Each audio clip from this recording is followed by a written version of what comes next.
The Galaxy Watch 5 series has landed, and we have a lot to talk about.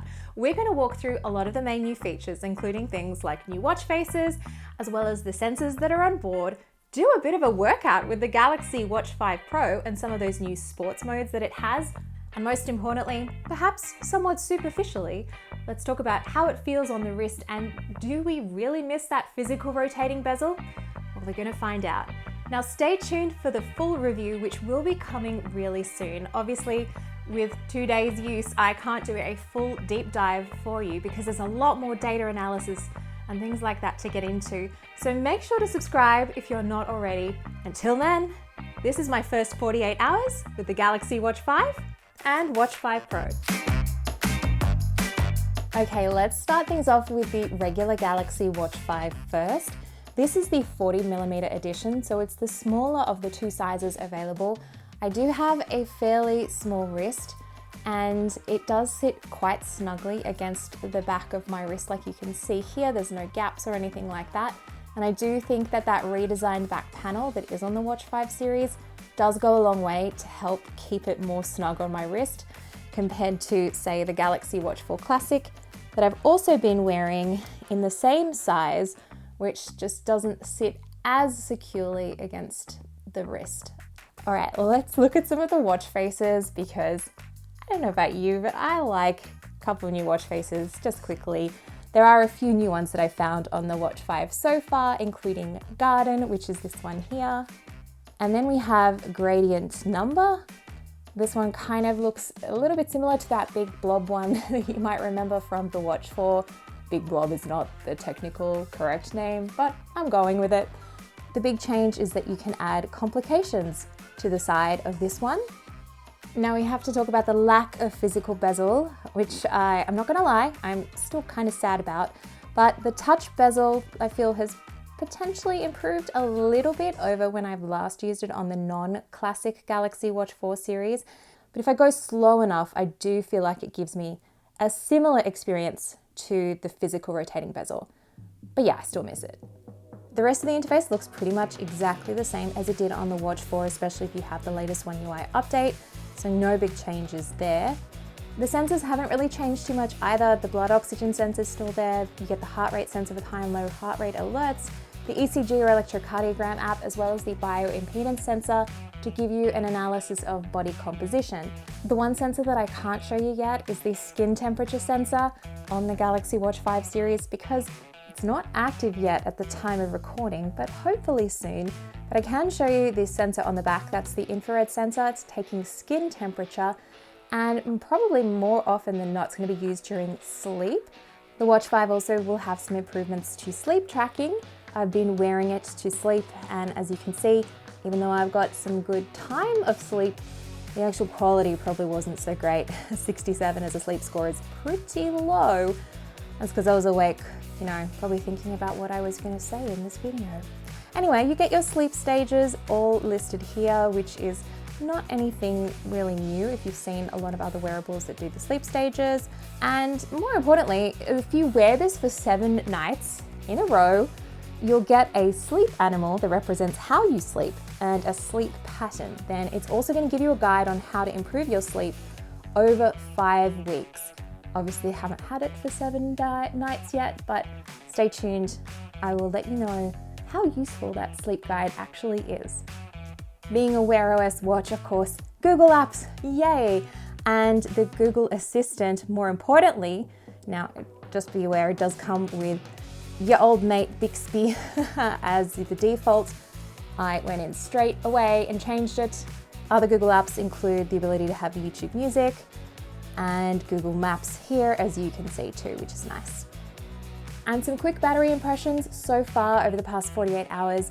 The smaller 40mm version seems to be on track to give me around 24 hours of total battery life from a single charge.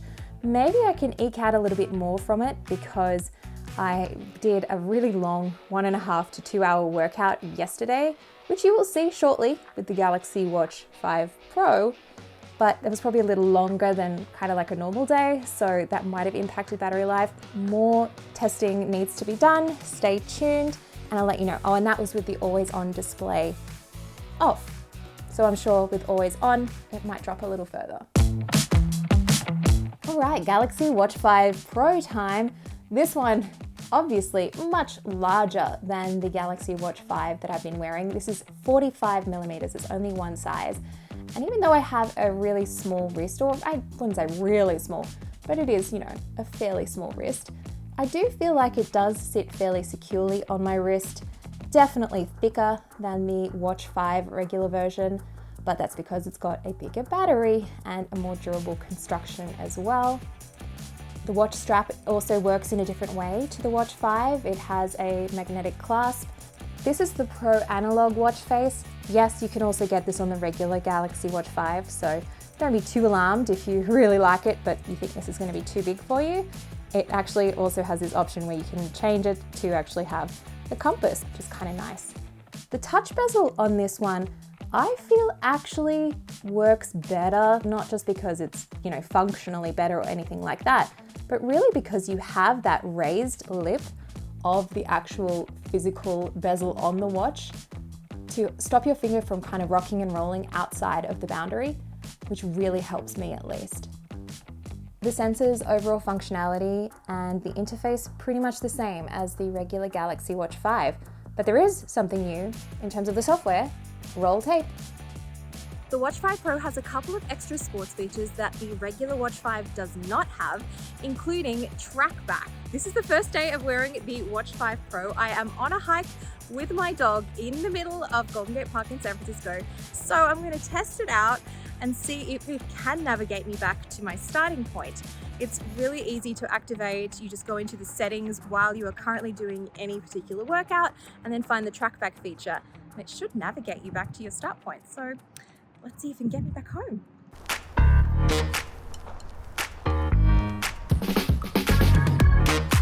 So the green line is showing the route on the way back and the blue line is the route on the way in, which is kind of neat. Make sure I'm actually going the right way.